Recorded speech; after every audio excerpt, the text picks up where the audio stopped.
Binigyan ng parangal ng Department of the Interior and Local Government o DILG ang mga lungsod, bayan at mga lalawigan na nagpamalas ng tagumpay sa pagkumpleto sa mga kinakailangan serbisyo at proyekto sa kanilang mga lugar.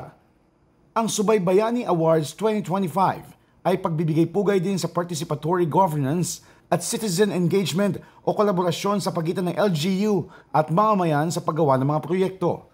Kabilang sa mga Subaybayani Awardee ay ang mga LGU ng Mountain Province, Aklan, Zamboanga Sibugay, Pasig, Science City, Victoria City, Victoria, Oriental Mindoro, Sumilaw Bukidnon at Magpet Cotabato. Nais sa katuparan nila ang paggawa ng ilang provincial road o kalsada na mahalaga para mapabilis ang transportasyon, pagpapabuti ng ilang medical facility para makapaghatid na maaasahan serbisyong pangkalusugan, multi-purpose building at evacuation center na kanlungan sa oras ng emergency o sakuna. Tampok din sa Subaybayani Awards ang Regional Office ng DILG sa National Capital Region, Eastern Visayas at Soc-Sargen dahil sa kanilang epektibong pagbabantay sa mga local infra projects. Sabi pa ni Pangulong Marcos Jr., salamin ito sa layunin ng administrasyon na makapaghatid ng dekalidad na serbisyo para sa mga Pilipino.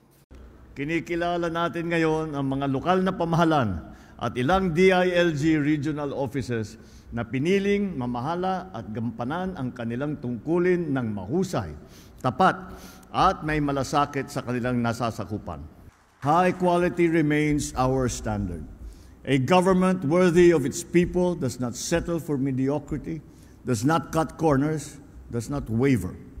We strive for excellence because that is what our citizens deserve, and that is what our country deserves.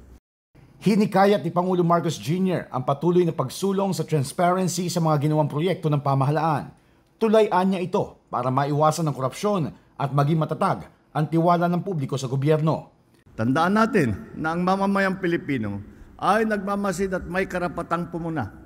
At tayong mga nasa gobyerno ang tagapanday at tagahatid ng tunay at maaasahan na serbisyo. So let us prove that when the public has access to government processes, they become more empowered as our partners in promoting accountability. Sa kanyang talumpati, ibinida rin ng Presidente ang DPWH Transparency Portal. Naglalaman ito ng impormasyon sa lahat ng proyekto ng Department of Public Works and Highways, mula sa halaga ng infrastruktura, bidding, status ng konstruksyon, hanggang sa satellite image o larawan ng mismong proyekto makikita sa portal. Inaasahan natin na kapag bukas tayo sa publiko, mas titibay ang kanilang tiwala sa gobyerno, mas lalawak pa ang kanilang pakikipagbahagi sa ating pagbabago. Joshua Garcia para sa Pambansang TV sa Bagong Pilipinas.